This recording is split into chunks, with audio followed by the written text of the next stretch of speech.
please. Okay. Is the YouTube on too already? Okay. Pursuant to Executive Order N2920, certain provisions of the Open Meeting Act are suspended due to a state of emergency in response to the COVID-19 pandemic. Consistent with the executive order, the 2020 General Plan Update Public Health, Safety, and Noise Committee meeting will be held via Zoom format. You can go and participate on Zoom. You can participate by telephone. You dial the number and put in the ID. And then when asked for participate, okay, you will be muted by default. To inform the clerk that you would like to make a public comment during each agenda item, dial *9 to raise your hand. The clerk will unmute you when it is your turn to speak and will identify you by the last 3 digits of your phone number. Okay. With that, we'll call to order and we'll stand for Pledge of Allegiance.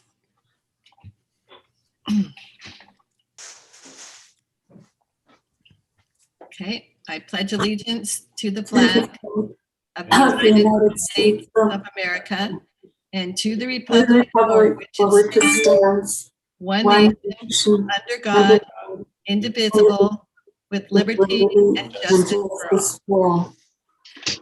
Thank you. I'm sorry I didn't have a flag behind me. All right. So at this point, we'll have committee comments for items that are not on the agenda. Nope, that's wrong. Roll call. Oh, roll call. Sorry. All right. I'm glad Carol's here. Carol, let's do a roll call. I got a mouthful here. Let's see. Vice Chair Linda Kelly. Here. Russ Kelly. Here. John Ireland. I don't see. Martha Merriam. Here. AJ Moyer. Okay. Carolyn, is that McCullough?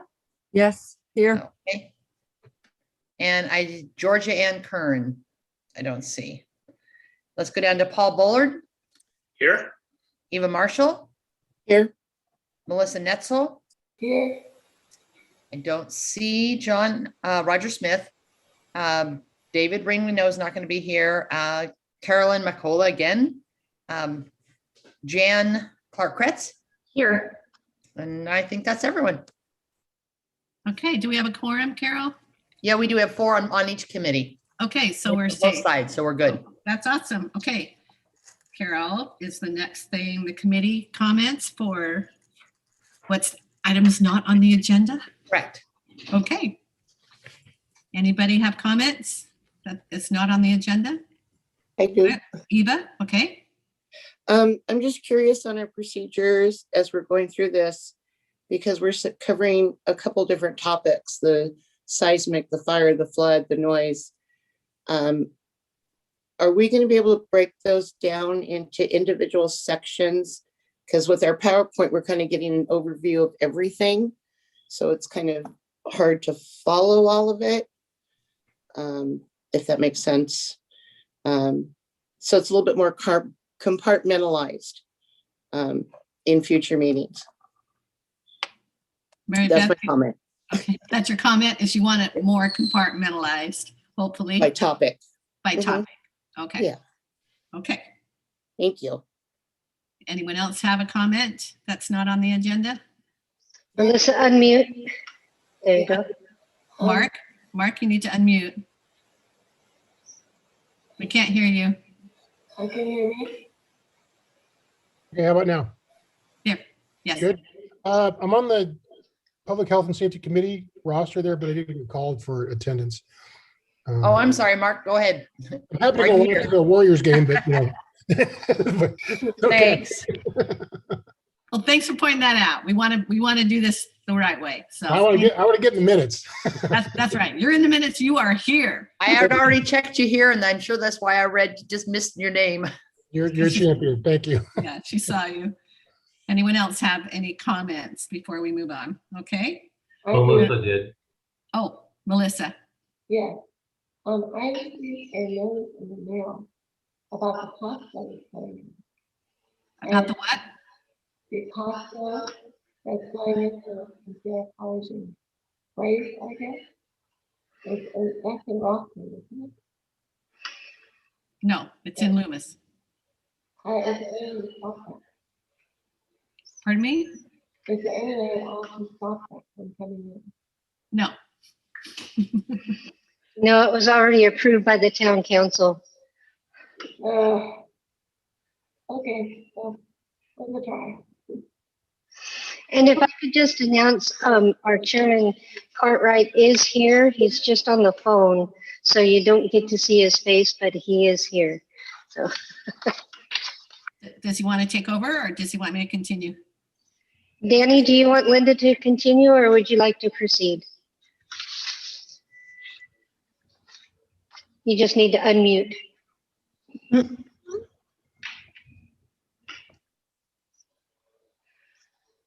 I say Linda, proceed. Okay. All right. Are there any more comments from the committee members? Okay. We will now move forward to public comment for items not on the agenda. That's where we turn to Mary Beth and she will check to see. No hands raised. No hands raised. All right. Okay, at this point, we need someone to make a motion to adopt the agenda. And any committee members may do that. Any committee member can do that, and then we'll need a second after that. So Motion moved. to adopt. Okay, Paul, And I'll second it. and Melissa seconded. Okay. So roll call, vote. Okay. Danny Cartwright,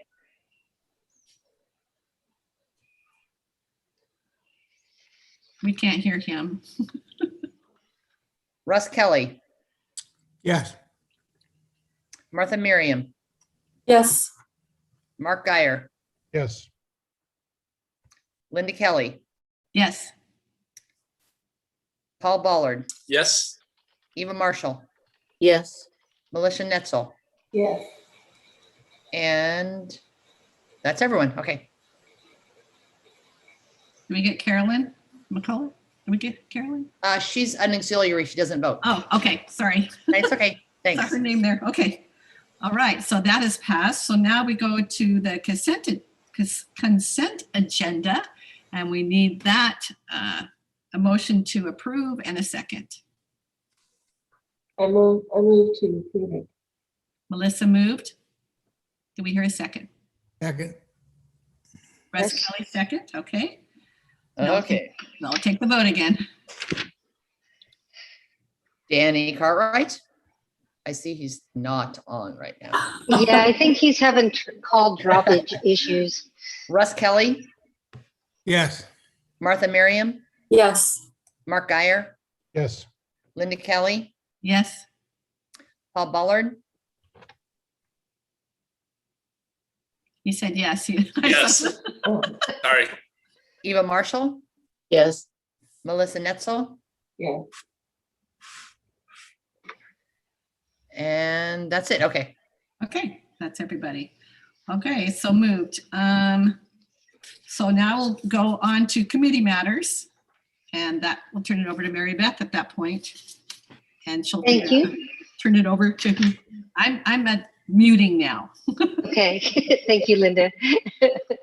So welcome everybody tonight to the Public Health, Safety and Noise Committee meeting number 3.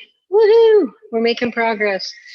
At this point, I will turn it over to Matthew Gherkin from AECom as our technical staff in association with Luke Saxelby for noise.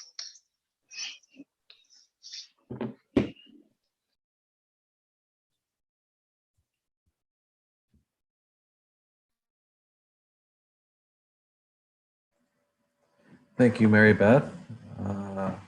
Madam Vice Chair, members of these committees, thank you for entertaining this presentation. Can you see a slide, an opening title slide? Okay, great. I'm seeing at least. See it with your, Can you still see a slide? Okay, excellent. All right, thank you very much. So we are going to really dig in here, review the process for updating this element and the general plan as a whole, talk about goals for today, go over proposed revisions to the public health and safety and noise element, and then talk about next steps. Here's a little graphic representation to remind you of the process to date. We had an open house, got a lot of input feedback on these topics. The committee meetings, we've received a lot of input that could be used to inform policy revisions, but also the settings sections. And we've been taking ongoing public input as well via the general plan email address, as well as social pinpoint. All of that is being collected, synthesized, and will be consolidated to inform the update itself.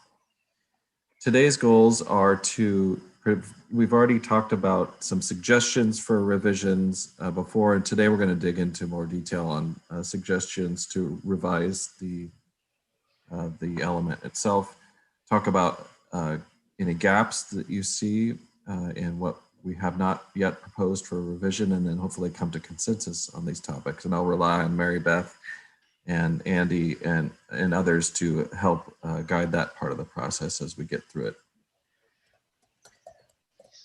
So we're going to talk about specific revisions to goals, objectives, policies, and implementation measures.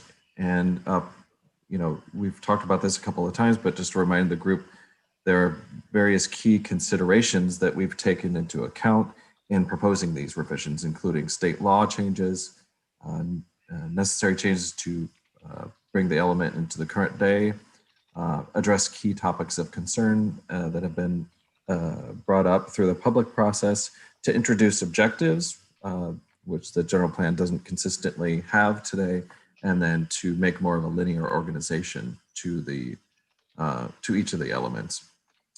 So I have a slide presentation that shows strikeout and underlined specific changes. It looks like this.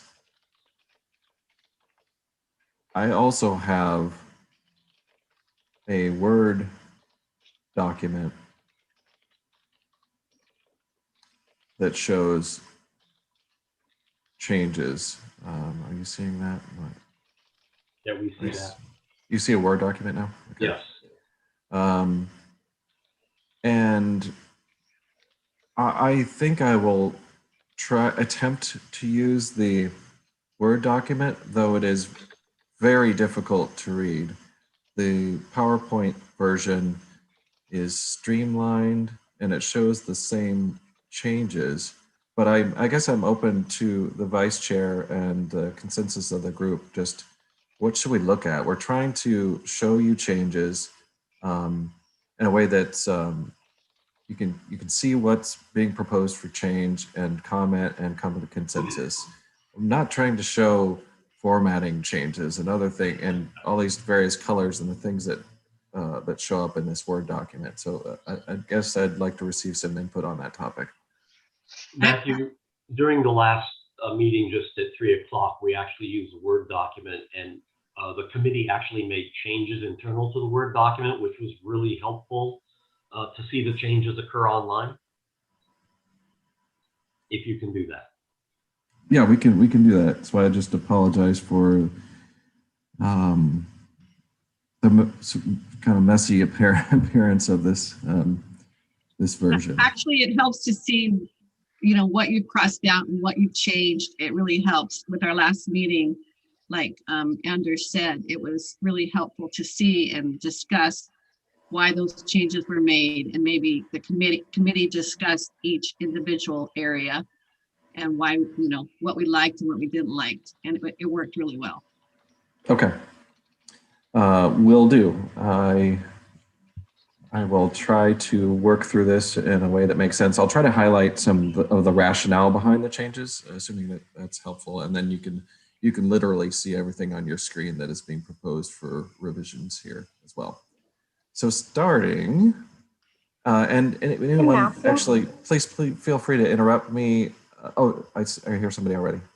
I was Yes, just going to Suzanne. say, maybe we could zoom in just a tiny bit. Oh yeah. I don't know if anybody wants to see it a little larger. I'm on a small laptop. But... That helps, Matthew. All right, great idea, thank you. And please feel free through the chair to interrupt me to pose questions or slow down or, what have you. This is not our traditional committee meeting where everything is held to the end. I think it's going to be more helpful to just jump in.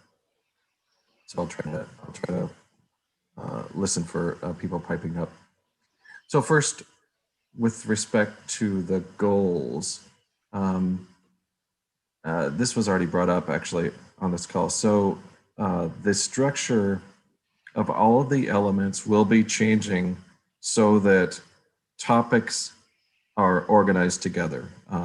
So as you'll see, there are goals that address the overall content of the element, and then seismic is all in one section now under objectives. Fire is all in one section now. So somebody piped in at the beginning saying, hey, could this be compartmentalized a little bit more? And that is in fact part of the reorganization that has been done. And you see the revised goals here on the screen. Relatively minor revisions to reflect the actual hazards that are present. Not including ground shaking, liquefaction, landslide as much, but focusing more on seismic instability here. New goal related. Could you read each goal, Matthew? Just that way, what we did the previous time is we just went goal to goal to objective, line by line, and took comments on each one. So that would be helpful to read it just. Okay. So you can read through the cross out and underlined and make it sound as one. Okay, I will. Yes, no problem. I am having a hell of a problem with my eye right now. So I think I'm going to be able to do this, but if it gets too bad, I'll ask somebody to take over. So goal number 1 now, it reads, to reduce the risks of adverse effects associated with geologic or seismic instability.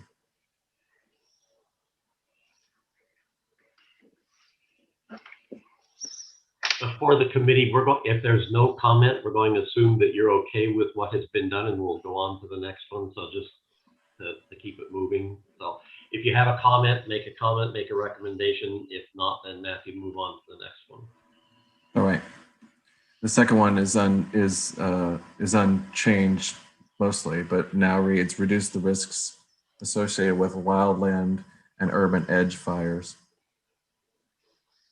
So we're crossing out in the town's rural areas to denote that we're reducing risks, period, throughout the town. Okay, hearing nothing.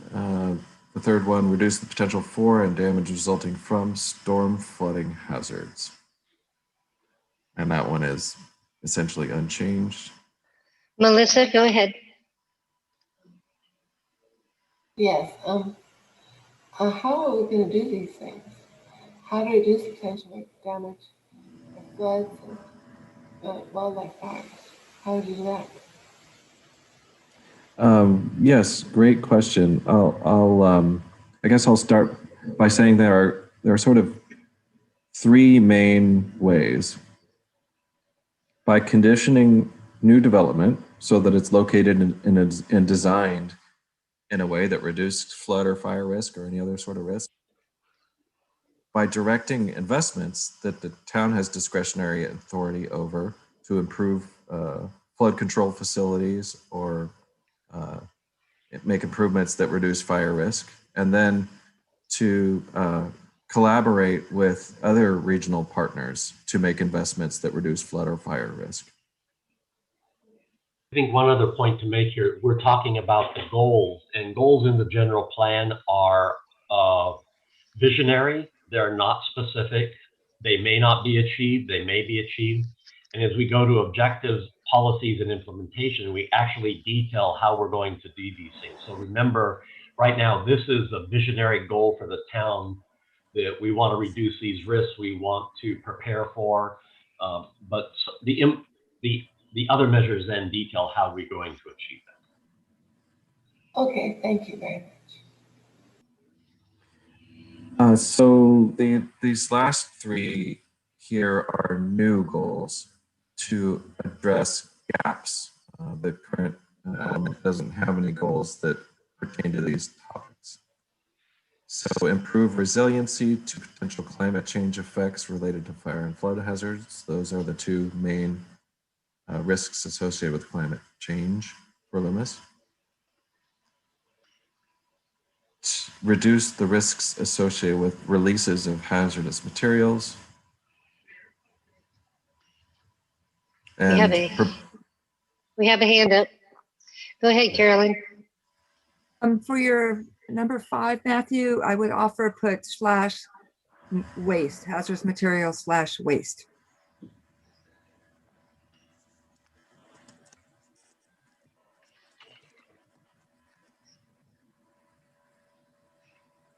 Thank you. Thank you. And then the final one is prepare for and respond effectively to emergency situations. I'm not convinced situations is exactly the right word, so open to input on any of this, including that. When you talk about situations, Matthew, what were you kind of thinking of there, like a fire or a flood, you know, something like that? Because the public services and facilities element talks about fire, you know, from the standpoint of the fire district and the sheriff. So is this a little bit different, or is this related to the fire and sheriff? There is probably overlap there. There is for no doubt overlap. There will be throughout this general plan update overlap that we must make consistent, and we might look through and find opportunities to remove duplicative information. Here, we're thinking specifically about physically making sure that there is the right kind of emergency access and evacuation route capacity for various disasters so that it's possible to respond effectively in an acute emergency. But yeah, you're right to bring that up. You may want to throw the word in disaster, because I think all of a sudden that kind of made this more sensible to me. Or just put emergencies. Andreas provided a recommendation, prepare for and respond effectively to public health and safety emergencies. Oh, very good. Thank you, Andreas.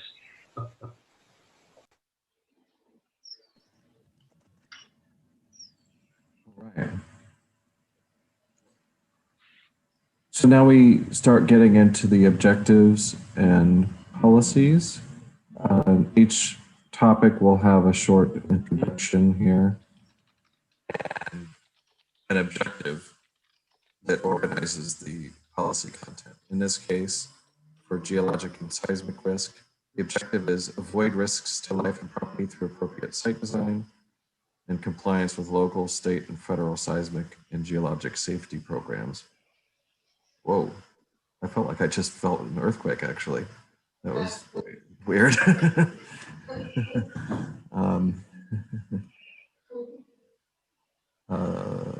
Hearing nothing. The first policy, support efforts by federal, state, local jurisdictions to investigate local seismic and geologic hazards and support those programs that effectively mitigate those hazards. So this is a proactive one, not conditioning new development, but proactively investigating and mitigating these hazards. Continue to enforce the building code to ensure that new structures meet all applicable seismic standards.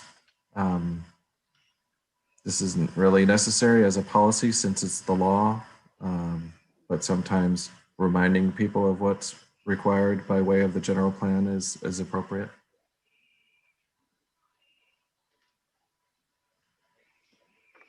The third, this is an existing policy that has been revised for clarity. Require an engineering analysis of new development proposals in areas with possible soil instability, flooding, or seismic hazards, and require new development to include project features that minimize these risks.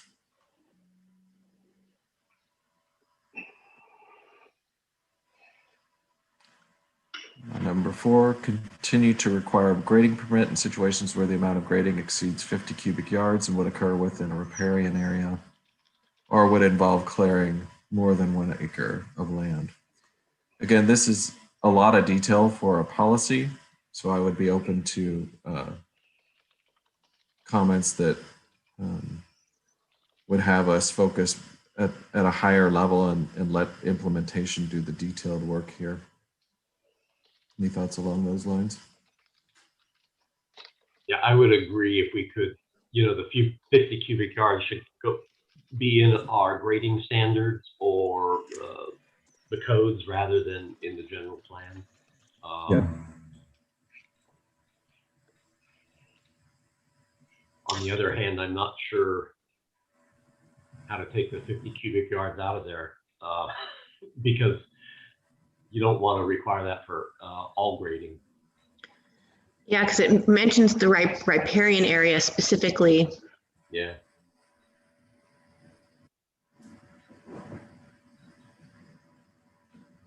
Yeah, and I think having the riparian area is necessary in the policy, and also the 1 acre of land I think is necessary in a policy. So I guess leave it as is. As we go through this general plan, if we think we can fix that or change that, we should. Is there a way, Anders, we make like a little notation that we... He's doing, see it off to the side there? He's typing. Thank you so much, you guys. Discourage grading activities during the rainy season unless adequately mitigated to avoid erosion, drainage to riparian areas, and sedimentation of creeks. This is a policy that's derived from the existing grading ordinance that we're bringing up into the general plan. And so people understand the reason we have it here is to justify it in the ordinance itself. Since you need something to direct the ordinances to be written. So this now provides that, especially when we're reviewing projects. The next one is limit development in areas with slopes that exceed 30%. There are, there are very few such areas, FYI, and 30% is quite a high number. Andy, I don't know if you can remember other examples off the top of your head, but I've seen limited development and slopes exceeding 15%, 20% in other jurisdictions. I know generally you don't want roads over 15%, but I think the 30% here works pretty well. I'm a little concerned though, because you get erosion that, if like you overgraze a slope that isn't that steep, you can have the slope end up down in your neighbor's property. So I don't know if you wanted to elaborate on that here or later, because you say development, and what is development really? Is it construction of houses? Is it a vineyard? Is it grazing? So yeah, and it's a good point. We need to define development because in the last plan we worked on, we changed the language in the one section to subdivisions, but I think in this case it's any development because you want to protect it. So right. I think we need to land use or something like that, or alteration of land use, or yeah. That's good. I have a question. If I can weigh in here. Sure. Go ahead, Paul. So I'm really just here for the noise, admittedly. But when I see general plan policies, and I see them a lot on a daily basis, I wonder what's the origin of the policy and how does that policy relate to the local environment? So although I don't really know about, there's one that's just above what we can see right now, where there was a question of whether we needed this level of specificity in there.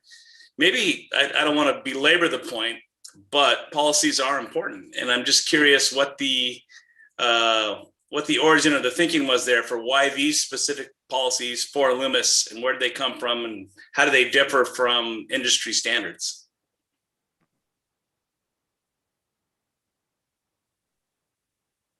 Where's Jean Wilson when we need her?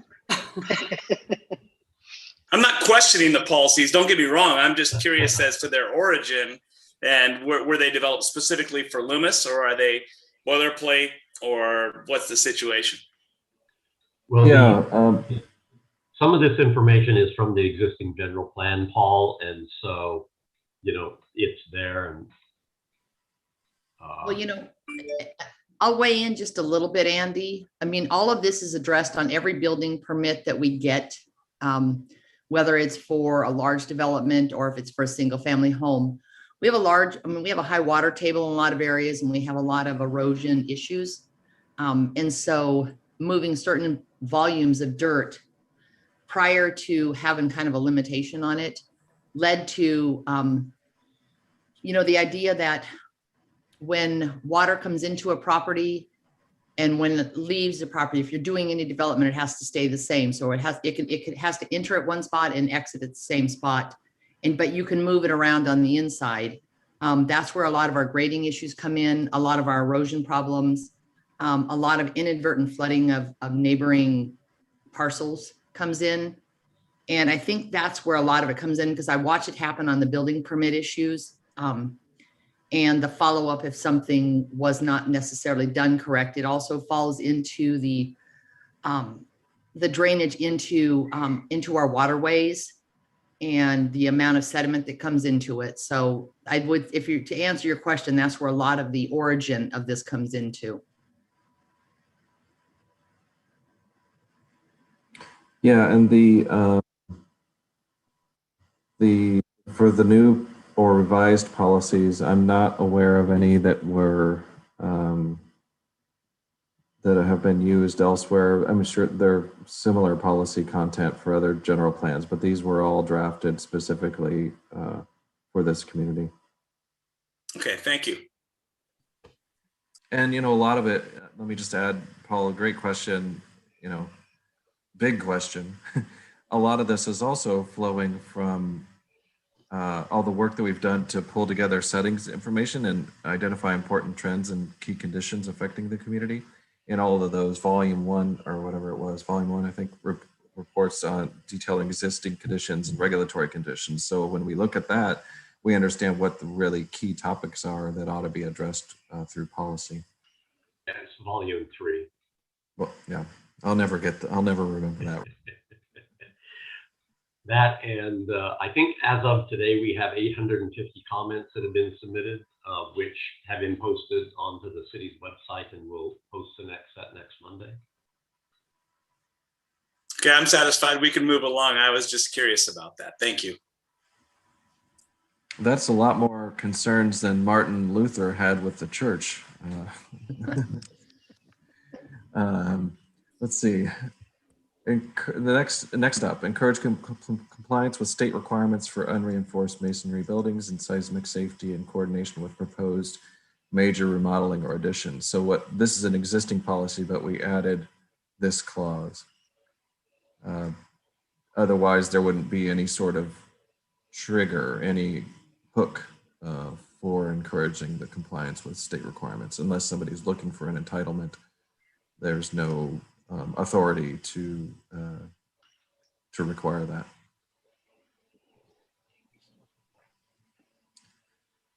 And then we have one implementation measure here dealing with the same topic, existing unreinforced masonry. People understand this is just this is an structural engineering situation from older buildings that were designed under previous iterations of the building code and are relatively more susceptible to seismic shaking. That's what unreinforced masonry buildings are all about. So this implementation measure reads, identify and inventory the town's public masonry buildings, public masonry buildings, the town will implement a program of retrofitting existing unreinforced public masonry buildings as funding allows. The program shall include requirements for upgrading unreinforced public masonry buildings, incorporation of concepts and provisions from the state code for historic buildings to provide additional flexibility for the preservation of historic buildings while protecting them from significant earthquake damage, and consider appropriate means of economic relief for commercial buildings that are constructed of unreinforced masonry, such as preservation of non-conforming zoning rights for in-kind replacement of commercial buildings and community redevelopment programs for the coordinated upgrading of seismic, economic, and general design characteristics of affected commercial areas. Have any of our buildings in our downtown been retrofitted already for seismic issues? Carol, do you know that? You know, I don't know to what extent. I do know that the Loomis Garage building where we approved for the for their design review, I know that they definitely had some seismic issues that they had to resolve prior to. We're going to be meeting with them next week before they could actually bring in tenants and start working on stuff. And I know that Main Drug has some of those same issues as far as a major overhaul. If somebody was to come in and be using an extensively different use, that seismic issues would come into that building as well. I have a quick question. Your use of the word public buildings, is that meaning anybody that is coming in from the public? That's not, you're not just specifically talking about town-owned buildings, right? It's a little confusing to me. I agree. Yes, I mean, this implementation measure is trying to do, is trying to cover both. The first bullets are indeed a proactive stance for publicly owned, but for town-owned buildings. And then the last part is for privately owned commercial buildings, where this is saying, you know, if you come in and you require a building permit, then that will trigger the need to comply with building code, including standards that have to do with seismic safety. So this implementation measure is saying, consider economic relief in situations like that. Is it the Main Drug? That's the example that keeps coming up, that would have, that would be a pretty expensive, I understand, prospect to bring that building into compliance with current seismic code standards. And so is there economic relief that can be offered in that sort of situation? But I agree, that's a great comment. I want to workshop this a little bit to be clearer about the public-private part of it. You may just want to replace public with town-owned. Or like, for example, the historic buildings. I'm sure not all of them are up to seismic capability. What are you getting about them? Are they exempt? Or?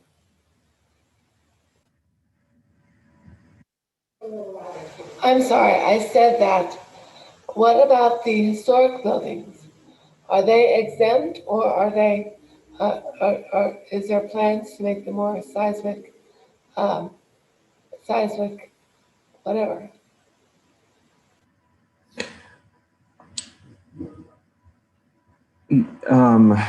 That's a very complicated question, because it depends on what you're doing.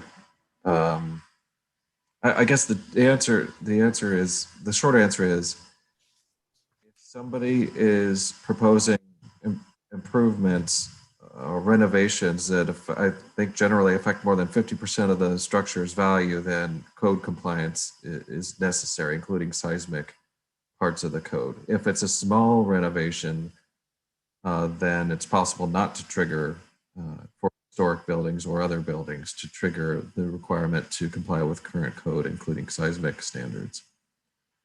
And then for historic buildings, there is not a blanket exemption. However, in some cases, like for example, there can be provisions where a historic building wouldn't need to comply with code that would affect the historic integrity of character defining features of that historic building.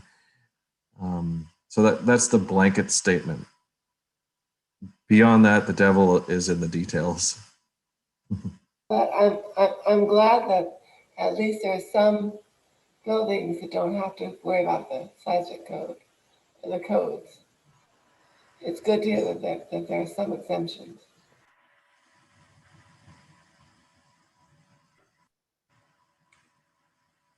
Anyone else moving along? Not hearing anything. On to fire.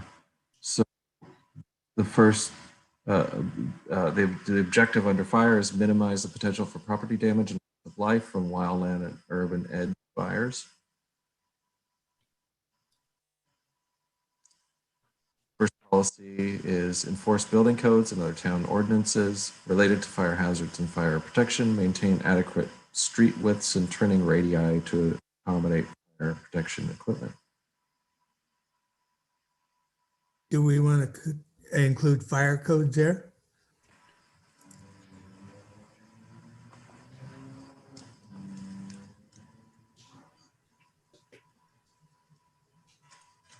I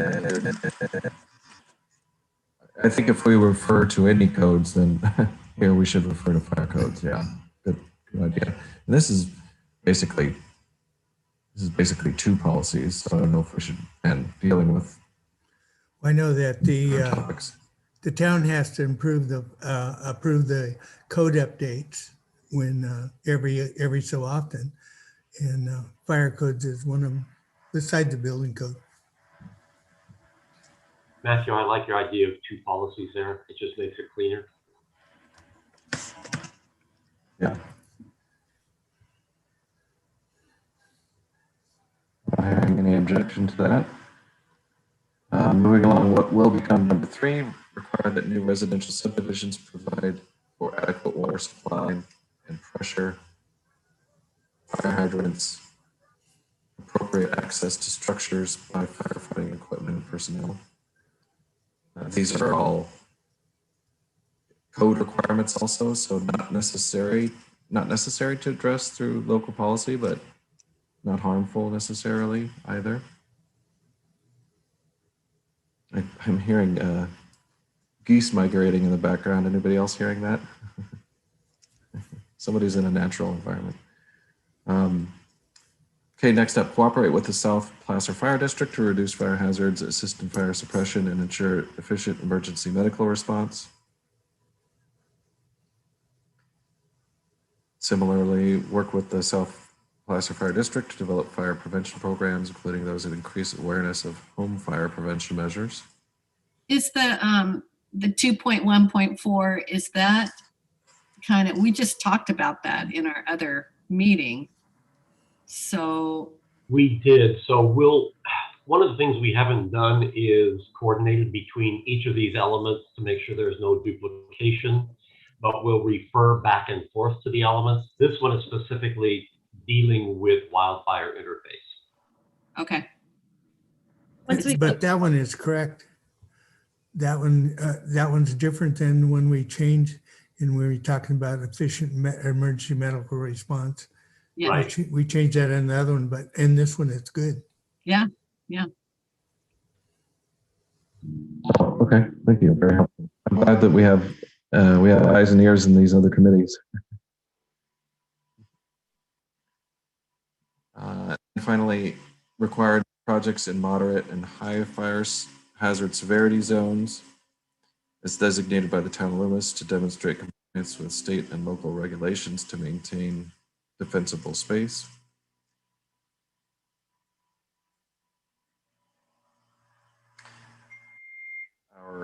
the reason I wrote IM implementation measure question mark here is both of these actually sound like they could be actions or implementation measures or policy statements. I think it's probably fine either way. That's why I questioned myself there. Implementation measure for fire. The town will require that new development include a wildfire protection plan showing how vegetation clearance will be maintained around structures while preserving oak trees and application materials for residential subdivisions proposed within or near oak woodlands. In the last committee, one of the new implementation measures is to become a Firewise community. So we're going to have to look if that goes there or here. But that covers some of these things, Matthew. You know, I wish that the Rockland would pay more attention to those oak trees across the street from us on Diaz. They cleared out many 100-plus-year-old oak trees just like that. Sad.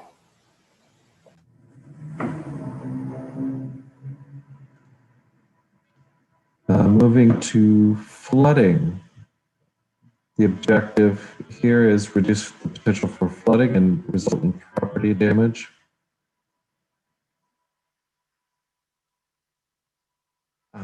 Support into policy number 1, support efforts by FEMA and the Placer County Flood Control District to reduce the potential for flooding along major streams in the town, including Antelope Creek, Sucker Ravine, Secret Ravine, and their tributaries.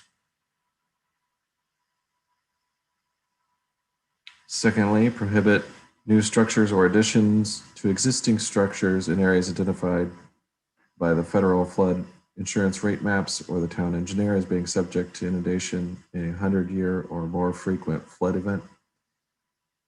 Exceptions may be granted for public utilities where necessary.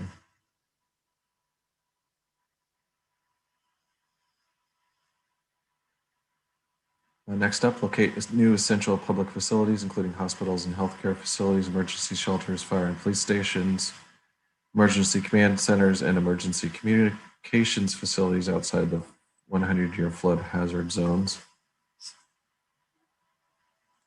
Maybe this should say law enforcement.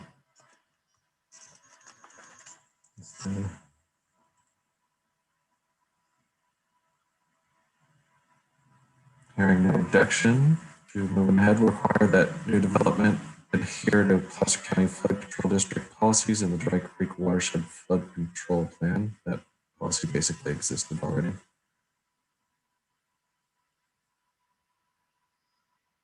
Prohibit new projects that would result in new or increased stormwater runoff unless it can be shown that existing drainage facilities would be improved or new drainage facilities would be constructed to mitigate the potential for flooding on adjoining and downstream parcels. This is something that Carol mentioned comes up all the time in the permitting process, but we're just memorializing that in general plan policy here.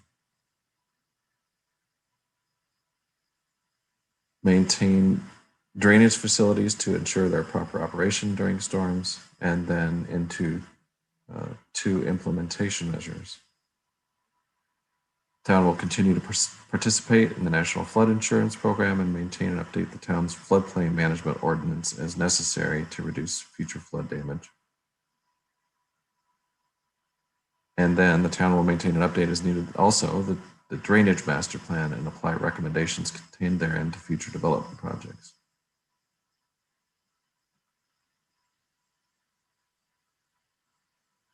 Okay. The second set of policies under flooding, including an objective to preserve floodplain functions and values.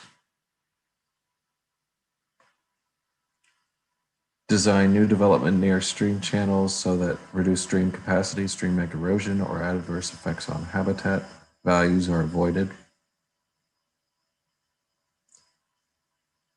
Reduce erosion and flooding and protect natural habitat values.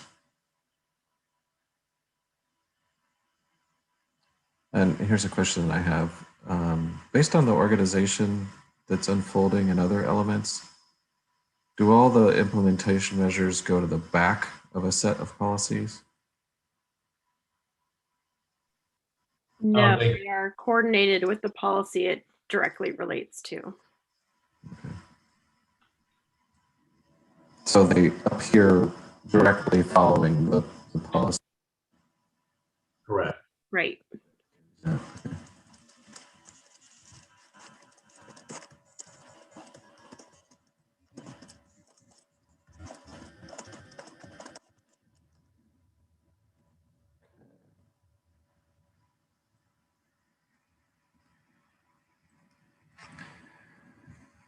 So to carry this policy out, the town will maintain and implement the town's waterway setback ordinance, which establishes required setbacks for proposed structures based on the height and location of the adjacent stream bank, and will maintain and implement the grading, erosion, and sediment control ordinance, which includes standards for setbacks from riparian vegetation.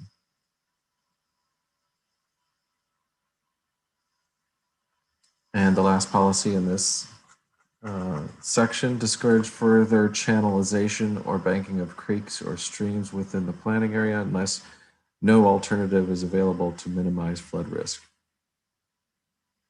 Setbacks from flood sources shall be the preferred avoiding impacts. This was mostly an existing policy. I have a question about the floodplains. When a developer comes in and starts putting in his development, how far downstream is he responsible for the flooding? I mean, you can't stop the water, so if you let water go through, it goes somewhere else. And in our case, it goes across town boundary lines. So how are we responsible for water or drainage that goes across town boundary lines? How far does that occur? Yeah, great question. That dilemma is solved by, I'm not an engineer, I'm just a lowly planner, but let me state that that dilemma is solved by a focus on the rate of stormwater rather than how far away from the project site you need to follow your effects out. So in other words, development comes in, and after design storm events like the 10-year storm or the 20-year storm, that development is required to be designed so that the runoff from that site before development is the same as the runoff from that site after development. And as if you control the rate, then you don't have to worry about the effects and how far down tributaries to follow the effects from an individual project. You're just focused on the rate of stormwater after a design storm. Okay, thank you. That makes sense? Somewhat. I relate to the flooding that we had in Roseville, and basically it started right here because the ravine goes clear down to Roseville, and it flooded significant parts of Roseville. And I know there was a big dilemma on how and who was responsible for all that water that came down there. But I understand what you're saying too. All right, now into climate change resiliency. This is a brand new section for this general plan, consistent with state law requirements that would have cities and counties address climate change adaptation and resiliency in general plans now. So the objective for this section is address climate change to improve future quality of life for town residents and workers. First policy, encourage tree planting efforts to the town to provide shade and reduce heat island effects, with extreme heat events being one of the potential risks related to climate change for Loomis. require new development to incorporate water efficient landscaping. Water supply is another one of the areas where Loomis will be affected by future climate change. Establish designated emergency shelters that provide air conditioning during extreme heat events and filtered air during unhealthy air quality days, and which are located outside of the 100-year floodplain for shelter during flood events. Provide community notifications as to the locations and times when such shelters are available. Provide a link on the town's website to the South Placer Fire District for information regarding approved burn days and burn permits. I have a question about 4.1.3. Have we had emergency shelters in town before? I know we did one time. They set up kind of a plastic tent thing, but where would we do this? You know, do we have some place that's designated, or we just leave it blank? We don't designate any place, but just say we're going to do it. I don't know. That emergency shelter was at the library, and it's also the Memorial Hall. Memorial Hall has generators provided by PG&E, and it's currently there right now because of the fire conditions, and that is a designated shelter for cooling as well. Perfect. I appreciate that, Russ. Thanks. And if I could piggyback on what Linda was saying, since this is new to the general plan, I think we do need to have some sort of a notification, and I don't know how that works, Anders, that this policy is in effect, and then we do need to establish a place. And then because the next policy is the same, we have to provide a link on the town's website. We want to make sure that happens. And then the third one too. So all three, or the two policies and the implementation measures require another function. So how do we, what's the onus to make sure that it gets done? The implementation measure is where we show it gets done, and in there we need to identify the funding for that. We need to identify how soon it is done. So actually, we're going to have to look at that and talk to the council when it comes to you to see how you want to deal with that. Okay, yeah, so that's definitely a trigger, and we just want to make sure we trigger. Okay. Well, you know, Providing the link on the town website, that's something that Mary Beth or Sarah can do pretty easily. But you know, when you're talking about the shelter, yes, that needs to be discussed by the council. well, you know, I'll just weigh in. And a lot of the other communities in our area, Jan, especially the ones that tend to be more fire prone, they don't have like a set, this is what it's going to be, but they have agreements in place with the various churches in their region. Many times, if the high school is not in the region where the either flooding or fire was, often those are the settings that are used for wildfire emergency shelters. That's how they did it at the campfire. That's how they did it up in the quite often Forest Hill High School is used as a evacuation center. So we're probably looking more at our coordination efforts with our local facilities to use, depending on where our emergency actually lies, as to how that would actually is versus building a particular shelter, because you don't know if that spot would be the spot that was affected in the first place. Oh, yeah, that makes total sense. I guess what I'm saying is what Linda was saying is here's a to do. Right. Where do we do it? But what is the onus to make sure it gets done? In other words, okay, even on the implementation measure or the link, is somebody keeping a list? Okay, this is something that we just put in the general plan. It's brand new. Who's making sure that this gets done? That's all my question is. Actually, that's up to the staff to make sure these things get done. When we get done with this, we're probably going to put separate documents together, one which will be just implementation measures, because you're going to need that because that has financial consequences, Jan. So the council will have to look at that and make financial commitments.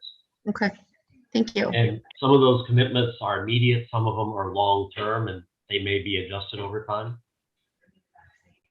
But yeah, it's up to the staff to advise the council. I'm recalling last year, or maybe the year before, they set up cooling stations next to Taylor's on Taylor Road.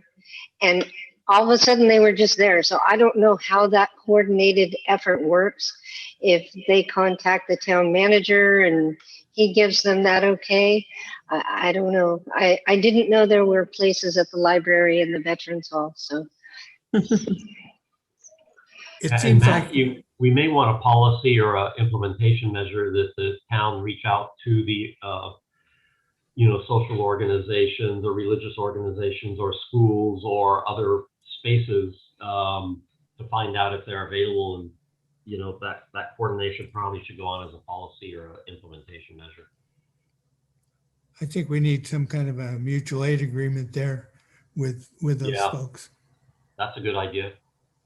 And in conjunction with the Placer County Office of Emergency Services, because that's who's come in at the locations that I've been at. It's coordination between Office of Emergency Services, the local jurisdiction, and the various entities, whether it's our churches, whether it's our schools. Do we have an emergency preparedness committee? I mean, or some kind of, on our website says emergency preparedness, and then that's where we can put this kind of information. Because I thought it was really interesting. It does depend on where the emergency is, where we need to put, shelter or wherever, whatever it may be. And so we definitely need to coordinate with churches and, people who own buildings that we could use during an emergency. But I don't know how we go about doing that. If we have a committee that just does that, or someone, I don't know. We don't. So from what I understand, and we talked about this at another general plan meeting, and I don't remember which one it was, but we are currently following Placer County's emergency plan. But our general plan does talk about Loomis having its own, which I do agree with too. And my question is, how do people know when they need this? How they know where to go? Right? What the plan will have to do, if the town has a plan, then the plan would have to designate how this information is communicated out to the community. That wouldn't be done in the general plan. That would be actually done in a emergency situation plan. And so right now we're using the counties. And so you'd have to go to the county site to find that information. And I think you'd still have to adopt the counties in order to get that funding for an emergency event from FEMA. So it was this committee last time that we talked about it, because Matthew just found it down below there. Good job. Good job. Okay, there you go. Yeah. Yeah, we're starting to get into territory that is addressed in a section a little later.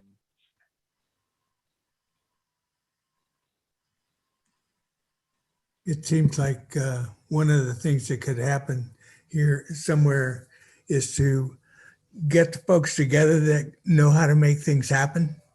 I mean, we have one church that used to have a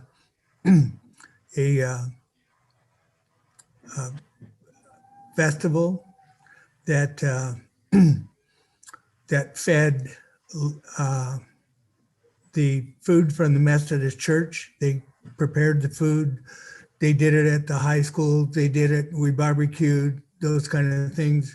The Lions Club is a function for that. They do it clear across the United States and half the world, as well as Rotary and some of the other service groups. So what we need to do is really look forward to connecting with the council and then forming a group where we meet once every quarter, or when there might events occur, to know how we're going to do that. I mean, we have food banks, so we can get food. We just need to prepare it and that sort of thing. So we can put that somewhere else, but we could refer to it that's something that needs to be done.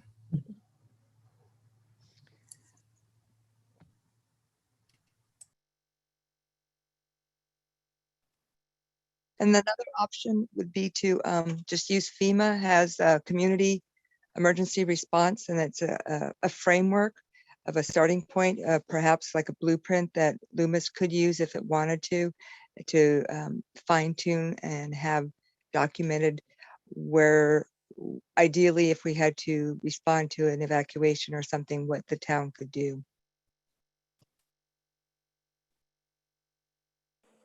I have a question. Is it something that could be added to our goals in the beginning of all this, of establishing some type of an emergency preparedness committee to help identify locations? Is that something that we can incorporate up there? Or is that the wrong place for this? I think the objective is the right place to go where that's done. Okay. Or a policy that I think it's in this area that Matthew's scrolling through right now. In the objectives. Yeah, objectives and yeah, policies. So that's where it can go. Yeah, because I would think it'd be a great idea to establish some type of emergency response committee that could, work on this and getting the identifications should various emergencies come up. And also, some way of notifying, how do we get word out when there is an emergency to people? I'm just curious if there's cross-pollination with the Red Cross and this kind of thing. I used to be a Red Cross volunteer, and they have plans in place all over the place for setting up emergency shelters and agreements with different jurisdictions. So maybe it would make sense to see if there isn't some interface there. Just asking. No, I think that's a good point. I mean, where you have existing services such as that, use them. But I think the other point is having a committee that kind of coordinates and looks at how they can be pulled together during emergency makes a whole lot of sense. It's really a good strategic planning exercise to go through. Matthew, are you keeping up with all this?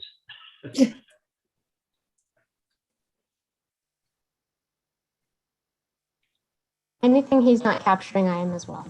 Yeah, I was going to say, no, I'm not, but Suzanne is.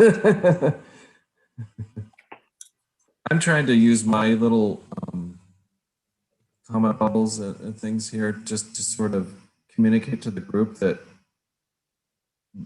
we've logged something. We will take a, we've logged something, we'll take a look at it, But Suzanne is charting a lot more detail than I'm able to. Especially since I can only see with one eye.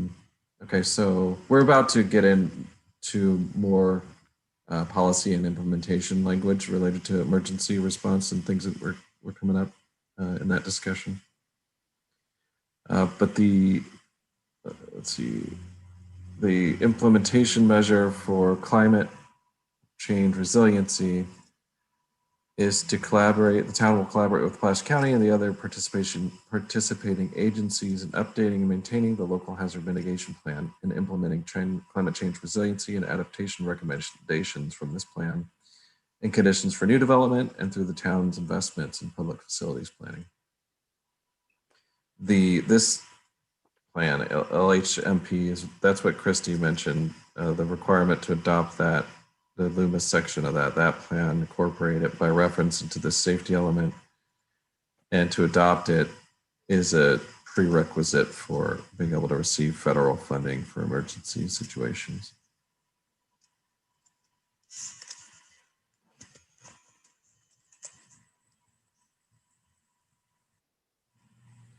Okay, so moving along, next topic, hazardous materials.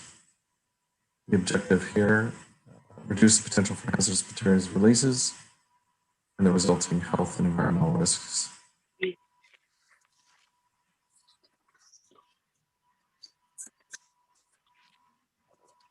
This policy is to work with public agencies and private companies to identify and reduce public and environmental hazards from releases. Sorry.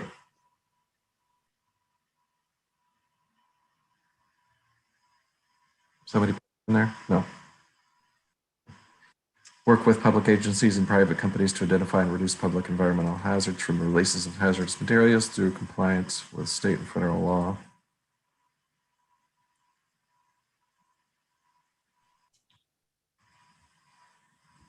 We could almost delete this clause, state and federal law. There's no role for the town in That's true. state or federal law. Right.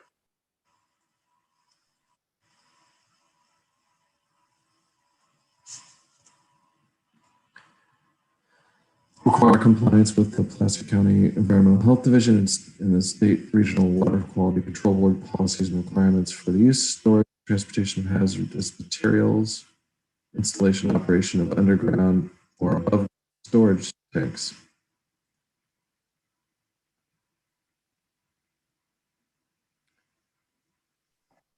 Manufacturing uses that store or process hazardous or toxic materials to provide a buffer zone between materials and property boundaries sufficient to protect public safety as determined by the planning department.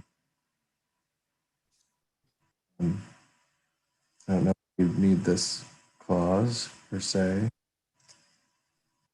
Correct. No objections? Okay.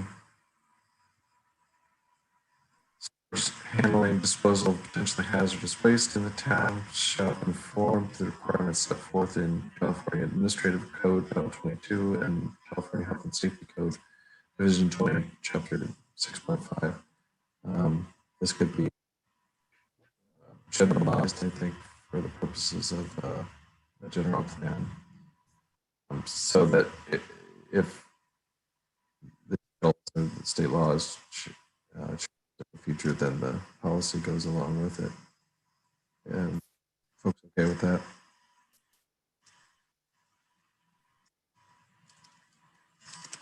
Is there a fire code that goes along with that also, or does that fire code fall under those? I don't know the answer to that. I'm not sure.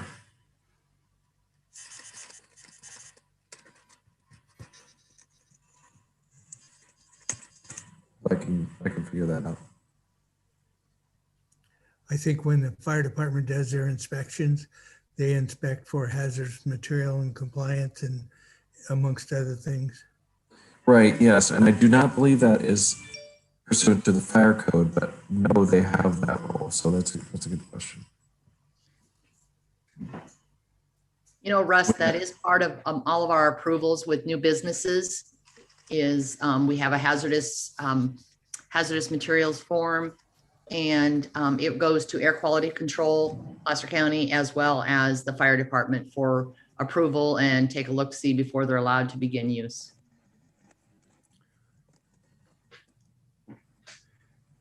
Thank you, Carol.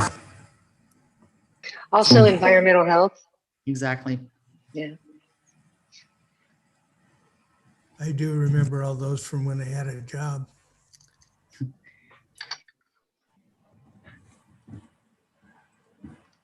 Okay, so we have two implementation measures. This one exists already as individual developments are proposed. The town will review lists of, this is what Carol's talking about. Will review lists of hazardous materials provided by the applicant as part of the project description to determine consistency with state health and safety code. Site visit may be necessary to determine compatibility to surrounding areas.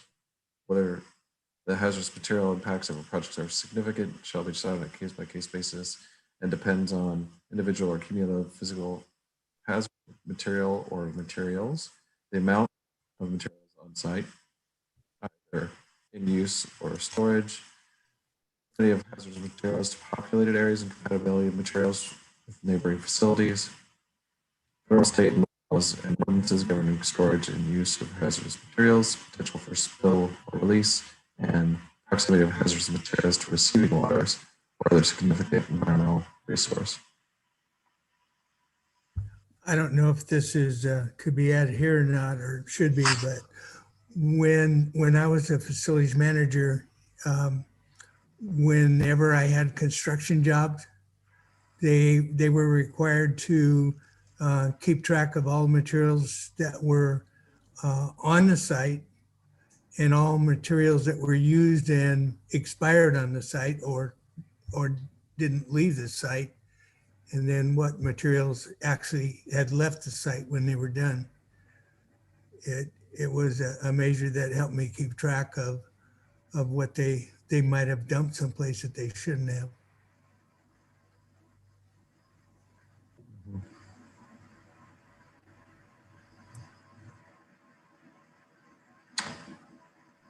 The last implementation measure under hazardous materials is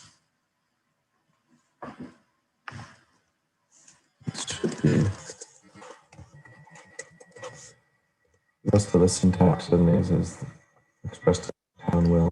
The town will provide opportunities for businesses and the public to obtain information related to hazardous materials use, storage, and disposal opportunities by developing a new page on the town's website that includes the following: brief summary of the role of the CUPA, the local certified unified program agency, identify the agency name as Placer County Environmental Health, and include a link to the agency's website. Provide a brief summary of the hazardous materials business plan program requirements and a link to the local CUPA that's for the program, and provide a brief summary of the requirements related to above ground and underground.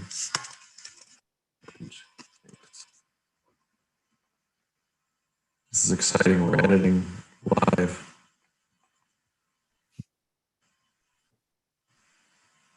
Okay, and let's see, is this the last? Yes, this is the last topic under safety, and then we'll get into Luke's noise policy revisions. So emergency preparedness. This has to do with some of the items we're talking about. Preparing for and then being able to successfully respond to emergency situations. So that's the objective: improve emergency preparedness and response. Policy 1, continue to participate in and provide updates to the Placer County Local Hazard Mitigation Plan, LUMAS Annex. With emergency response agencies, school districts, and utility providers to provide a coordinated response to and recovery from an emergency situation or natural disaster. I think consistent with what somebody said earlier, it's just emergency.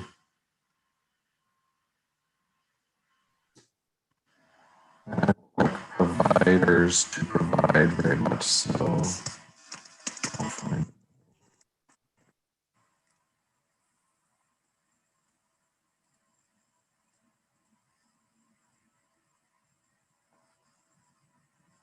So the implementation of these policies is will implement and update the local emergency operations plan to address life and safety protection, incident response, evacuation routes, training, medical care, mutual aid agreements, temporary housing, and communications. So this is what you all were talking about earlier. Gather together the resources and organization ahead of time to establish what happens and communicate to the public effectively in an emergency situation. And Matthew, this was drawn from our existing general plan, right? Or did you just put that in? This language is new, okay, but it is based on existing text. Yeah, right. We just added to it a little bit. Yeah, definitely. Okay. We definitely need to do that. I think it would be a great idea to have a emergency, subcommittee for that. That'd be great.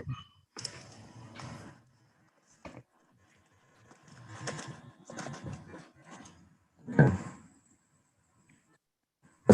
The second objective under emergency preparedness, maybe this should be is to improve access to emergency evacuation routes. Discourage the creation of new streets that have only one point of ingress and egress, like dead ends in areas prone to elevated fire or flood risk. That's a fire department issue, and they do that. There are always 2 points of ingress, egress.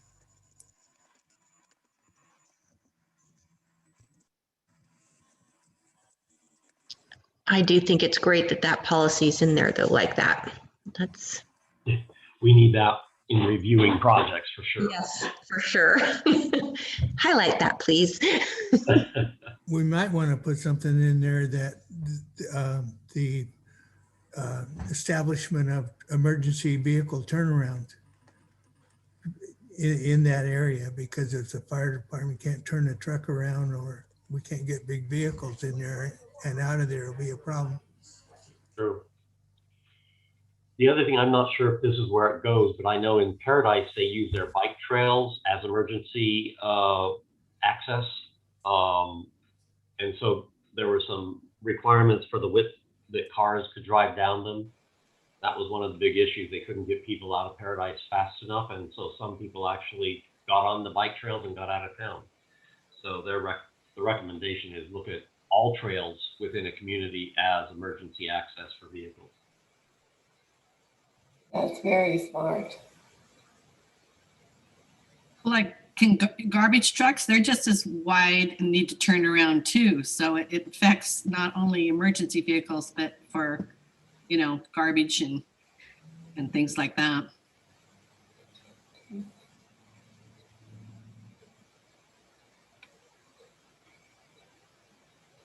Maybe I will, I think I'll come up with something to address those topics. I would have to think Mario's working something up in circulation about street designs. Yeah. And the other place would be in Parks and Recreation. We've talked trails. So I think all three places will need And in cross-reference. public services, we talk about having adequate access for fire equipment. True. Right. And I think up above, you have a policy that's somewhat similar to this regarding turning radii and having access. Yeah, that's right. Oh, it's under, Yeah, it's probably in your wildfire section.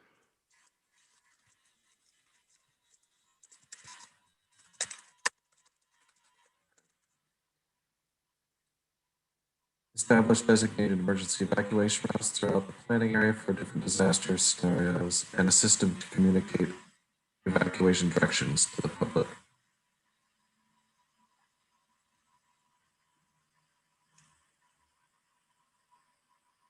And then finally, the implementation.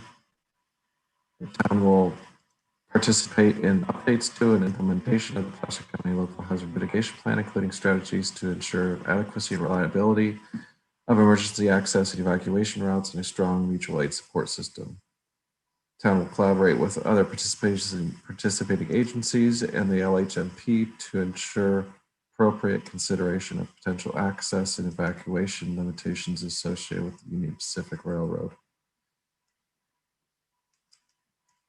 So this is a topic that's been raised before during this, at least during this committee, I think other committees as well.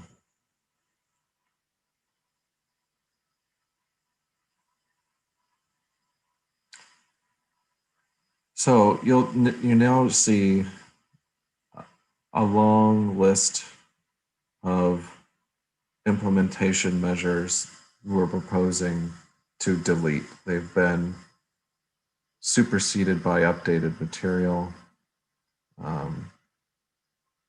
now covered by the Placer County Local Hazard Mitigation Plan instead. This is also addressed in a revised implementation measure that you saw earlier. Some deletion because we have determined that it wouldn't necessarily be helpful to carry out the designated implementation because of feasibility issues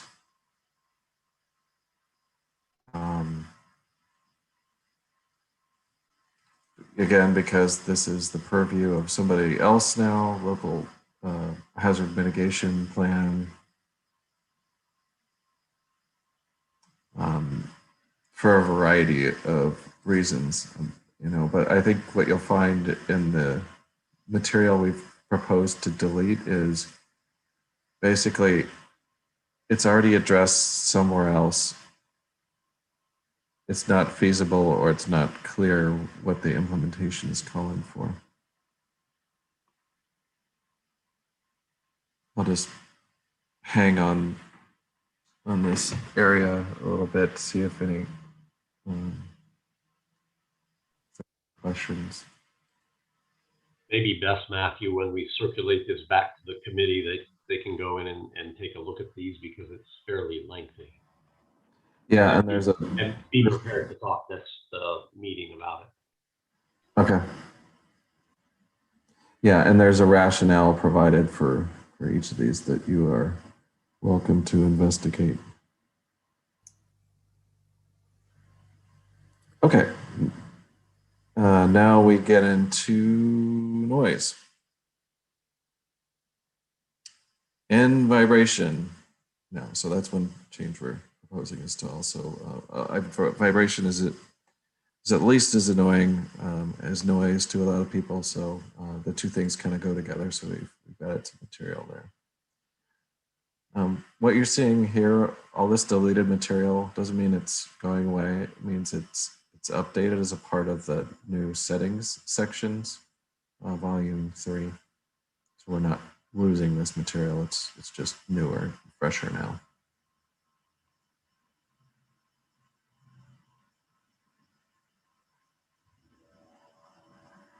All right, here we go. So again, like the rest of the general plan, we intend to organize these the goals, objectives, and policies and implementation measures in more of a linear fashion. This hasn't been done yet for noise, just to reorganize and put policies with the objective that they support with implementation of those policies. But that will be done as well for the noise section. And here's a note on these mitigating effects from roadway traffic, while it's also discouraging construction sound walls. We're not deleting this. It's not a goal, it's become an objective. Same with these, preserving the quiet, minimizing noise effects of railroads. These have become revised objectives in the material that you're about to see. Okay, so the first objective, to mitigate the effects of noise created by roadway traffic and non-residential land uses while discouraging the construction of sound walls. So that's existing language from the general plan just brought into an objective. In these policies, I don't know, Andy, if you want me to read through every single one. Well, since they haven't changed exist. other than you've added vibration, I would say, given the time of night this is, don't reread them, but if persons want to go through and change them, come back at the next meeting and let's bring up noise specifically, saying, are there any changes to those existing policies? But I think the analysis that we have done is there's no need to change them. Okay.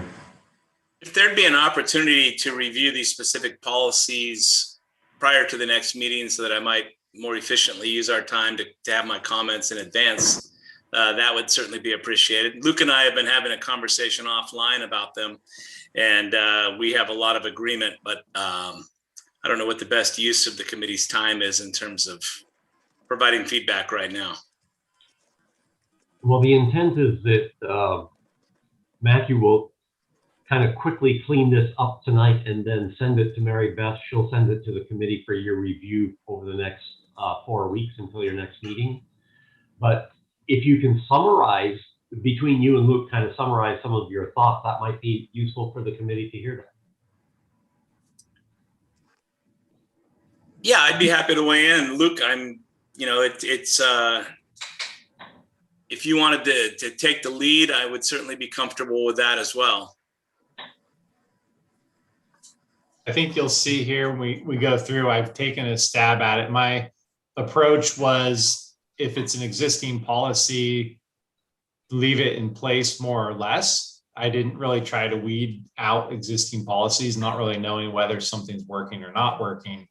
I assumed if it's in there, it's more or less working. So I took an approach of maybe adding to in a couple of areas specific to vibration, evaluating substantial increases in noise, because there wasn't really a policy for that. And then just a slight modification to the non-transportation standards. So my effort was not to really remove anything, but just kind of add and some slight modifications. Okay. Yeah, this is the section Luke was talking about. I think it was. One of the things you were talking about is to provide explicit guidance on CEQA, apart from what the town's overall goals are for an environmental noise environment, to provide explicit direction in a CEQA, California Environmental Quality Act environmental review context for what's a significant increase in noise, and laying that out more explicitly. And I think that's excellent. Far too many jurisdictions don't provide that direction, and it's left to the consultants to figure that out. So I'm really happy to see that. The area that I had concerns about, Luke and I have been talking about, is where the standards are applied. And I think we've got some consensus there. I'll have some comments on that for the next meeting. But yeah, overall, I'm in agreement with what Luke's got going on here. Good. Thanks, Paul. Let me just highlight. Okay, I'll highlight a couple more things for you. Here's a new implementation measure. The town shall require new residential projects located adjacent to major freeways, truck routes, hard rail lines, or light rail lines to follow Federal Transit Authority. Federal Transit Authority screening distance criteria to ensure that ground blowing vibrations do not exceed acceptable levels. So FTA is a federal agency that studies, how much vibration is annoying to sensitive receptors, and how much is potentially damaging to historic structures or modern structures. And it's good to have that in there. It's part of CEQA. It falls under the noise chapter. The reality is the only real appreciable source of vibration we have in town is railroad. And once you're beyond 100 feet, you're really outside of the area of potential impact to sensitive structures or annoyance anyway. But I think it's still good to have that tied into a defensible standard. Yeah, I wonder if other than railroad, it would take a pretty big scale construction project with big heavy equipment to create any sort of problem, unless you're right next up. And I wonder if we should have some sort of reference just to clarify looking forward what standard that would be applied in the construction situation. Any thoughts along those lines? I see Paul nodding. Yeah, construction is one of those things where, vibration just dissipates so rapidly. Unless you're doing pile driving or you're immediately next to a sensitive structure, it's unlikely that you would anticipate any kind of issues with that. But nonetheless, it's good to, point to some defensible standards just to give a little backup. I know when we've had meetings in the train depot and the Blue Goose, the train inevitably goes by, and it is loud and it vibrates and it lasts a long time. But since those things are already in place, there's really not a lot we can do about, changing that. But for the future, you know, we need to be Yeah. careful how close that railroad is to that building. Well, I think it's important, and I don't want to steal your thunder, Luke, but I think it's important to distinguish between damage to structures and maybe interference with activity for that short duration of time when that train passed by may be occurring.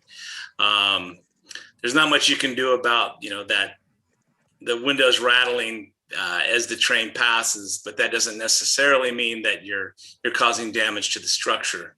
So I understand the thought there, but I think by pointing to these specific FTA screening criteria, that would handle it typically. But I'd welcome Luke's thought on that.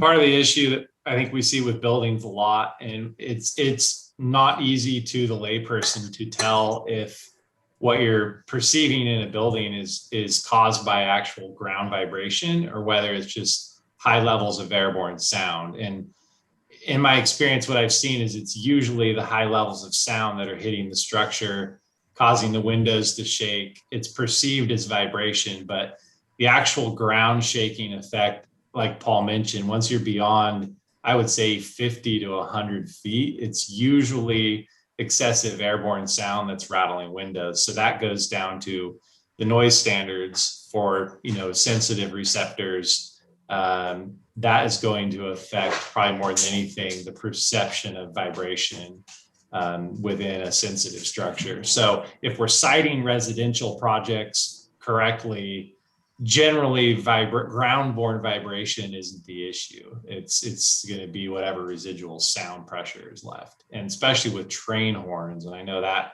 has come up a few times. And Matthew, did you guys add in something about the quiet zone? I know we talked about that. Yes, I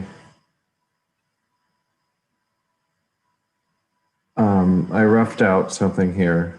Are you seeing quiet zone at the top of your screen? Okay, yeah. Yeah. Yeah, so yeah, this has come up. Thanks for reminding me. We're saying using guidance developed by the Federal Railroad Administration, the town will collaborate with Union Pacific Railroad to establish a quiet zone, aka reduced train horn area, where locomotive horns are no longer routinely when approaching Loomis crossings. The mutually acceptable approach to installation and maintenance of any required active warning devices. So this is just all saying we're gonna go for a quiet zone, but mutually acceptable is, you know, if the feds say, well, you need to do A through Z and it's going to cost $500 million, then it's a no-go probably. Yeah, I looked that up today under how to create a quiet zone for trains, and it's under the U.S. Department of Transportation, the Federal Railroad Administrative. It's all laid out there of what you do. So it's just a matter of going through the, you know, talking to them, the town, and the, you know, the railroad, and figuring out if we qualify to do that. It's pretty straightforward. But it could cost some money to make sure that the guard things are down and, you know, the lights work properly and all that kind of thing. But it's doable. Rockland did it, so I think we can do it. It'd be nice. Yeah, and you know what, I hate to kind of go back a little bit, but at the last meeting, we talked about setting up a policy so that we establish contact with Union Pacific every year, both for emergency preparedness and for items like what Linda's talking about. So I would really like to see some language put in the prior about setting up a policy to establish communication with UP. Sorry to go backwards, team. But we're not going backwards, we're making it even better. So this is related to emergency response? Yeah. So we talked about at the last meeting, the fact that the railroad cuts our transportation in half. If there's a wildfire on the other side of the tracks, it's going to affect those people trying to get out. And also, if there was some sort of derailment or whatever it is, we really don't have any point of contact. And so I think it would be important for us to do that. I know that they're hard to communicate with, but I think it should be our goal to have a point of contact with Union Pacific. And at least once a year, make sure that that's still the case. And does the circulation work on emergency, if there's an emergency of how you get out one way versus the other way, if the train is blocking? Because I don't know, does a train actually block all 3 intersections at one time? Could it possibly do that if it's long enough? Yeah, so see, that's scary. That's scary stuff, yeah.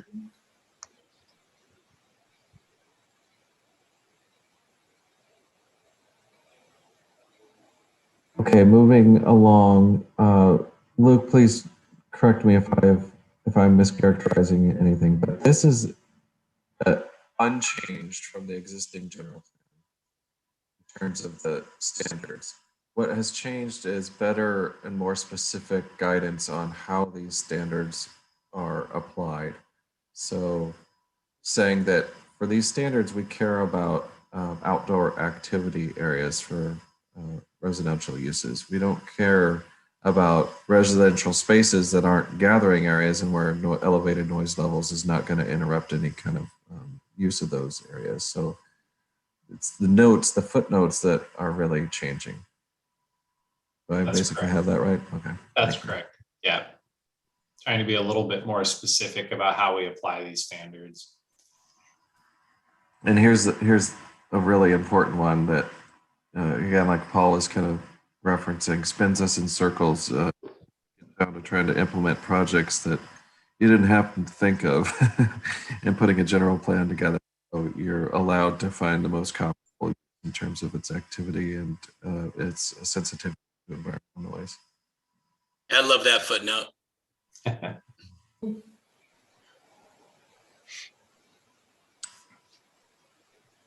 So this is we're just about through here, folks. Thanks for your patience. This is a change related to non-transportation stationary source noise exposure. This I interpreted this table for the Loomis Costco project, and it was very challenging, very technically challenging to interpret multiple stationary noise sources. So you've got multiple noise sources going on potentially in different locations within a site with different distances to adjacent residential uses and different standards for the time period of exposure. So Luke has recommended simplifying the stationary noise source policies to be single noise levels for daytime and nighttime for hourly and maximum instead. And this is much more standardized compared to what you might see out there in the world within other general plans and noise ordinances. And I wholeheartedly concur with that sentiment. Those other standards, Matthew, are a nightmare to apply. And if I could add, I think Paul would agree that more or less the standards are the same. They really are. It's the application. It's also the ability to measure and look for compliance. The old standards are very challenging and very much just difficult to actually go out and measure something, and you have to figure out which category it falls into based on duration of use, and it's much more difficult if the town wanted to check on a project or look at it from a code enforcement perspective. So these new standards are, I think, what most people or most general plans are moving in that direction. So I think just to point out numerically, I would argue the standards haven't changed much. If anything, they might be slightly more restrictive. Agree. Yeah.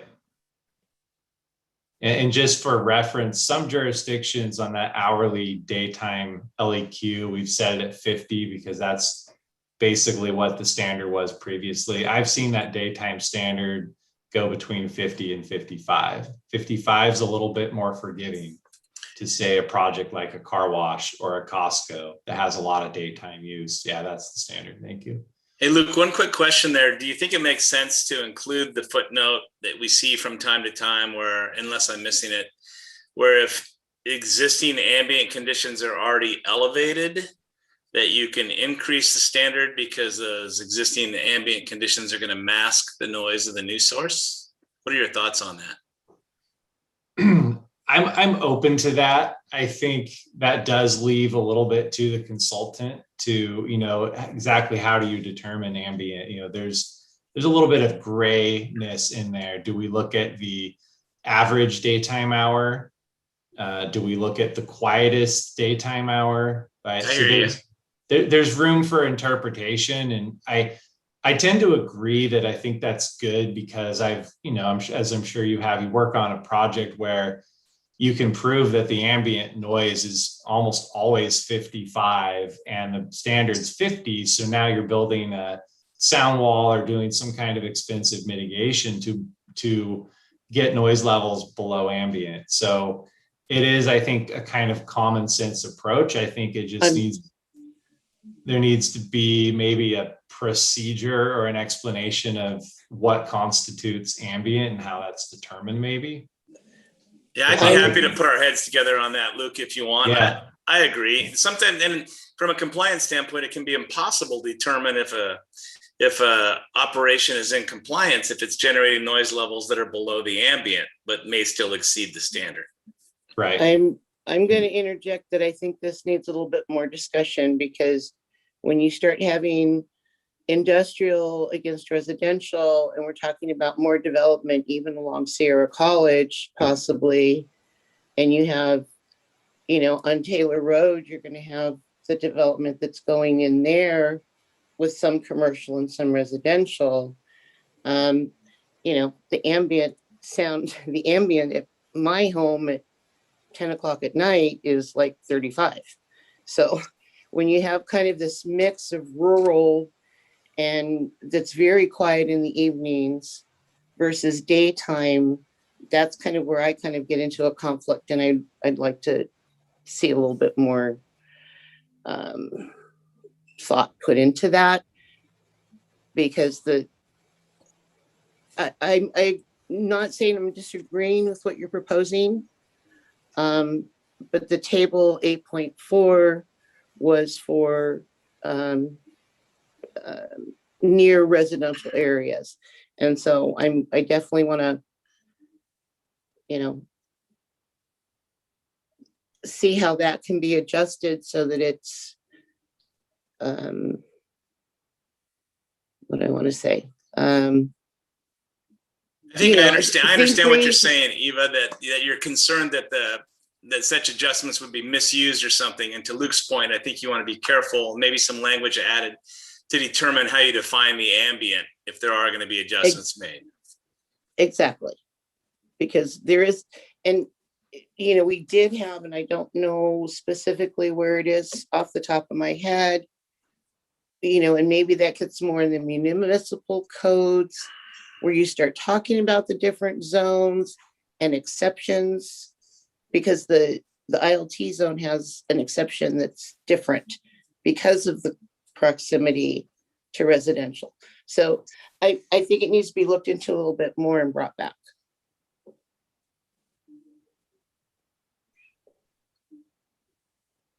That's a valid point. You also want to protect against sort of a creeping ambient, as it were, as more and more projects come online, the ambient gets higher and higher, and you continue to allow more and more noise because the ambient is higher. It's rare because sources would have to be located close to each other, but it is a thing. Yeah, it's moving in that direction when they talk about housing and mixed use commercial, the way the housing elements are pushing for all that stuff. I don't want to be in San Francisco anymore. I used to live there. I don't want to live there again. anyway, I know I'm getting tired. There's a lot of information here. And I would propose that we kind of tie this up a little bit and have access to, what's being proposed here and bring it back to our next meeting.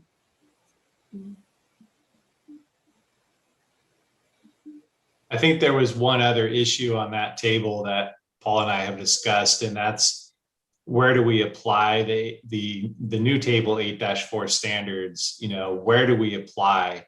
For the table before this, where you're looking at traffic noise on a sensitive use, we're suggesting that applying the standard at the center of an outdoor area or sensitive area is applicable. These table 8-4 standards traditionally have applied at the property line of the receiving land use. And I think, Paul and I see this a lot in practice that, are we going to build a sound wall to mitigate this kind of noise, maybe where you have a 2-story apartment complex? Are you gonna, do some kind of mitigation just because the outdoor landscaping or the parking lot of that, residential use is exposed to this noise? So where we apply that standard, maybe it's different between a single family use or a multifamily use.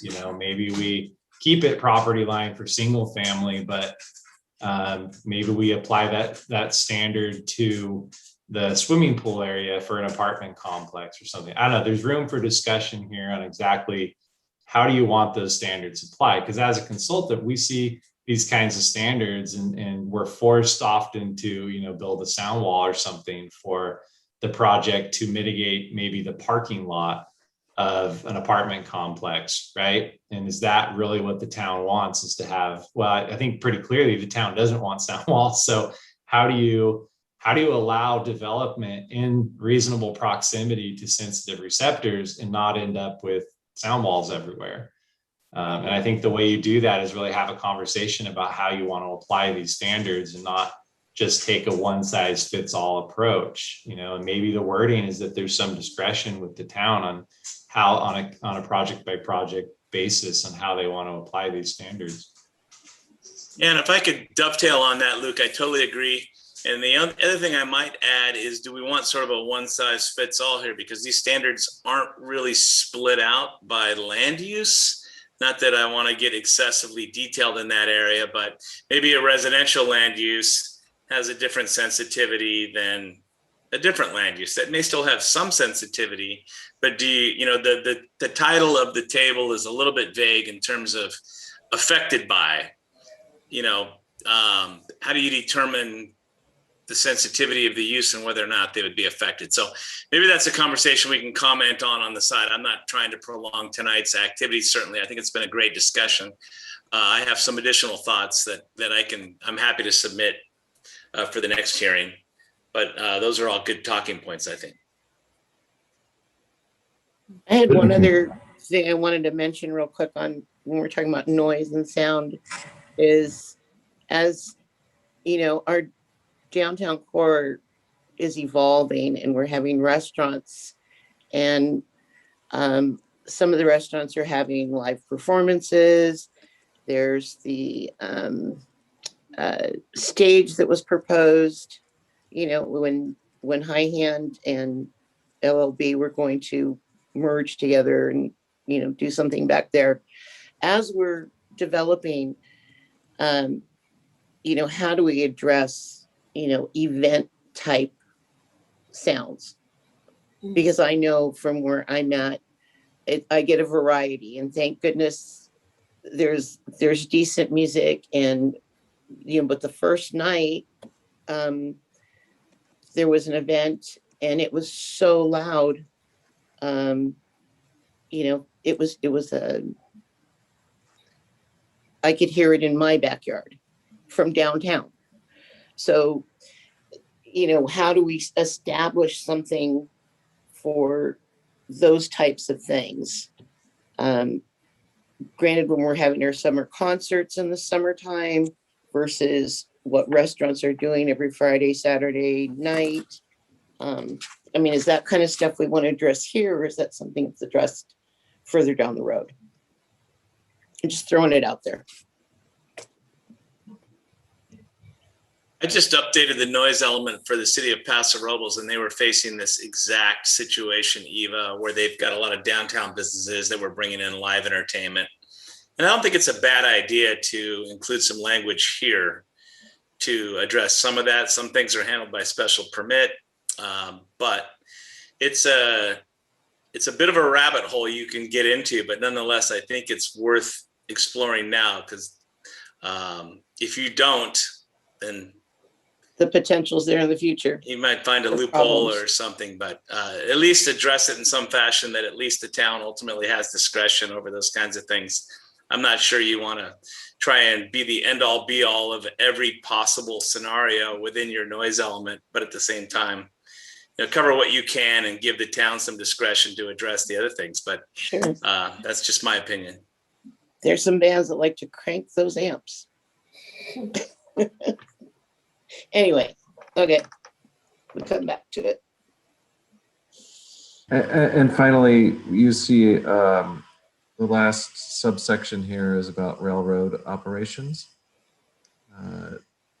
Policy to take available actions to minimize the noise effect associated with railroad operations to the town. And then we already talked about this new implementation measure.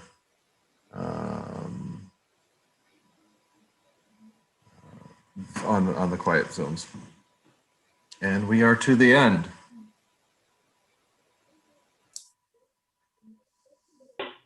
Thank you, Matthew. That was excellent. Thanks everybody for your Yes, thanks, Covered a lot of patience.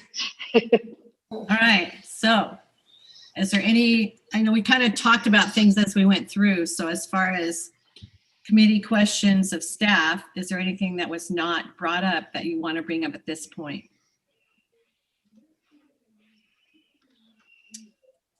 Nope. You guys are awesome. We did a lot of work. Yeah, but now we have to go to public comment. And on the chat, is there people on the chat? Yeah, I have 4 participants in the chat. And if anybody would like to make a comment, please raise your hand.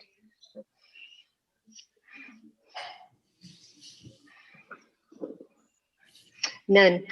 Okay, so committee deliberation and direction. I think the direction is if we could get a copy of this ahead of our next meeting, it would really Absolutely. help. Yeah, it would really help if you could email that out to us, Mary Beth, so we can go over it before the next meeting and have real specific, questions and ideas for Matthew. Yeah. Our next So meeting. this will be emailed out, and then also it will be posted onto the website next week after Sarah gets back and can post it so that it's available to everyone to look at. Okay. Our next meeting is proposed for June 16th, 2021 at 6 p.m. Any questions? Anything else, Mary Beth, before we close the meeting?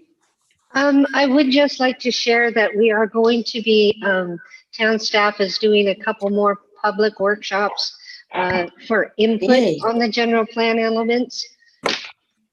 I'm sorry, I'm getting feedback here. So the first meeting will be held on June 15th from 6 to 8 p.m. at the Blue Goose. And our second repeated event would be on June 19th from 11 a.m. to 1 p.m. And that event will be at the depot. But we're really trying to encourage public input and support, taking the elements one by one and getting the public engaged and getting their comments. It will be live streamed via YouTube, but it will not be a Zoom meeting. So it'll be a total public participation event. And we'll be sending out some flyers and doing that kind of stuff here shortly. We're gearing up for it. So just put you on notice.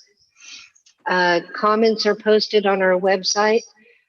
They will be updated weekly after this point. There's over 800 and some comments currently. And the one that's posted there now is a PDF, But in talking to people, some people would rather have it as an Excel spreadsheet that they can sort the way that they want to. So both versions of those will be available on the comment site on our website. And that's all I had.